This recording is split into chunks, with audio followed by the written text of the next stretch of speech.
If you're more familiar with the modern entries in the Mario series, one of the elements of the original Super Mario Bros. That stands out the most is how unforgiving it is. The most noticeable way this manifests is that the player's mistakes are heavily punished. It's common for a single missed time to jump or a stray hit from an enemy to stop the player in their tracks, or at least make subsequent sections much harder. While this is certainly true of many late-game stages in the most recent titles, the original Mario has stretches like this from the very first world. Level layouts are very cramped in general compared to other Mario games, boxing the player in with all kinds of threats. Additionally, there are a larger amount of bottomless pits than average. Difficulty is something that's awkward to measure in a concrete way, but I think it's clear that the Mario series' first outing is one that's become differentiated from its brethren in terms of its challenge level. Super Mario Bros. Isn't the only game of its generation to be unforgiving, of course. There's a plethora of other titles from this time period that contain especially difficult and even brutal designs. Mario is fairly tame compared to some other notorious examples from the NES and SNES era. What makes this case special is that it now exists in the context of a series that has become increasingly beginner-friendly and lenient as time has gone on. Many of the changes made to the formula later on in the series are noticeably absent. Not only are failures more strictly punished than in the following games, but the player is also given less resources to work with and less opportunities to get ahead while they're winning. Most stages don't have checkpoints, meaning players have to restart the level from the beginning after a lost life. Speaking of, there's far fewer chances at earning extra lives in the first place. Not only are there less coins and fewer places a 1-up mushroom can pop out of a block, but these blocks are far more hidden than in later iterations. Getting an extra Mario by touching the top of the flagpole was an invention of the later games as well. Each life you have is far more fragile too, given that there are less power-ups for the player to grab. Not only that, getting hit at the maximum power-up state will revert Mario back to his original small form, lowering his state by 2 instead of the now standard 1, making the Fire Flower more of a temporary offensive upgrade to the Super Mario state, rather than an additional hit point like it is in the newer games. You also can't keep an extra redundant item in the kinds of held item slots seen in the more recent titles. On top of all this, when losing all your lives, you have to restart at the beginning of the world, rather than at the start of the current level. Funnily enough, this is never mentioned in-game or in the manual, and requires holding A while restarting. The vast majority of people who have played this game probably never figured out this trick, which makes the whole experience significantly harder. It's also worth pointing out that this game controls and plays a decent bit faster than most of its successors. Mario's maximum movement rate is much quicker than his top speed in other games, and he reaches it at a relatively quick pace as well. Additionally, your character's movement in both the air and on the ground is harder to fight against than might be expected, as pressing opposite to the direction you are moving will take a bit to fully stop your character. There's also no input buffer, which is an element that had yet to become common for games in general. If you input a jump even a single frame before you reach the ground, it's not going to happen, potentially leading to your demise. Combine these three elements, along with the classic 4:3 aspect ratio and a camera that is relatively close to Mario, and you end up with a movement system that incentivizes players to move around cautiously, as you can't see very far in front of you, moving too quickly and stopping too slowly to safely deal with many of the threats that can suddenly appear on screen. Of course, this becomes much less of a factor as the player gains familiarity with both the level layouts and the specifics of the controls.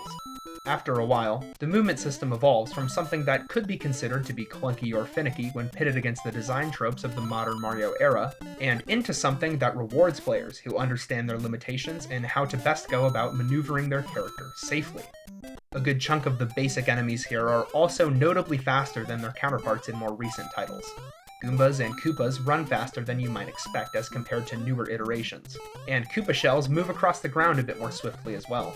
Podoboos jump out of the lava they inhabit at a greater frequency, and with a faster ascent and descent. The most infamous example is, of course, the Hammer Bros, which have become hated due to how quickly they toss their hammers.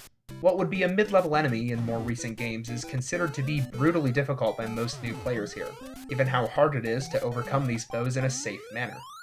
It's very important to note that these differences don't necessarily mean that this game is worse than the games that followed. As highlighted before, one of the advantages of this difficulty in combination with a less lenient movement system is that it greatly rewards players who take the time to become proficient with it. The more modern games generally try to provide a lightweight and casual platforming experience, and the original is clearly going for something a bit less easily digestible. While I do think that the Mario series has grown into a place that's very comfortable for it to exist in, there's something to be said for how the origin of this franchise provides a bit of a different experience than what has become expected. It's interesting to wonder what the series would look like nowadays if the designers had decided to focus on the more traditionally difficult elements moving forward. Moving away from difficulty, it's also clear that the series hadn't fully developed much of the visual flavor that we now associate with it. One of the main contributors is the lack of many of the non-essential aesthetic ideas that have since become Mario staples. In other words, the Mario series today has a lot of fat that hadn't yet been added to the formula back in 1985. Things like an upbeat, expressive title screen, an introductory cutscene, and a stylized overworld map. Some of you might see these things as unrequired, or in the case of a cutscene, even time wasters. However, it's important to remember that this unnecessary visual flair is part of what gives the series its identity. Fatty elements like this are important for establishing the aesthetic feel of the games, but much of that distinctive flavor had yet to fully develop. Surely some of these elements are missing only because of the technical limitations at the time.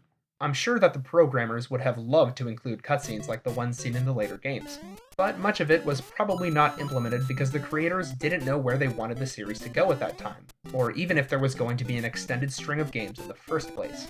They hadn't conceptualized many of the visual ideas that we now consider to be cornerstones of these games, and that's clear as day when going back and examining this entry through that lens. There's one big exception to this rule though, being the now hyper-iconic death sequence. Speaking strictly in terms of essentiality, this doesn't need to be here.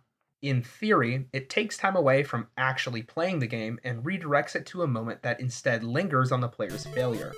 However, if you were to somehow know how everyone who's ever played this game felt about the death animation, I suspect that almost no one would believe that it detracts from the experience. In practice, it gives the player a moment to think about their mistake and how they could have avoided it, prepping them for the next time they come up against this challenge while smartly blending that learning opportunity with a bit of visual flavor. Oftentimes, it's about more than just increasing the amount of time the player has explicit control of their character, and instead about how to better the time spent playing with carefully considered aesthetic flair. The death sequence laid the groundwork for many similar elements that came after, setting up visual elements that enhance the overall experience of playing with a bit of fun, cartoony imagery. Most of this video has been about what makes the original Super Mario Bros. Distinctly different from many of its predecessors, so I'd like to end this video with one thing that hasn't changed at all. The faster you're moving, the higher you jump. It might sound small, but it's an extremely important part of the 2D Mario series DNA. Maintaining momentum up to the point you need to jump not only makes clearing gaps easier, but also preserves your speed and lets you keep moving swiftly through the stage.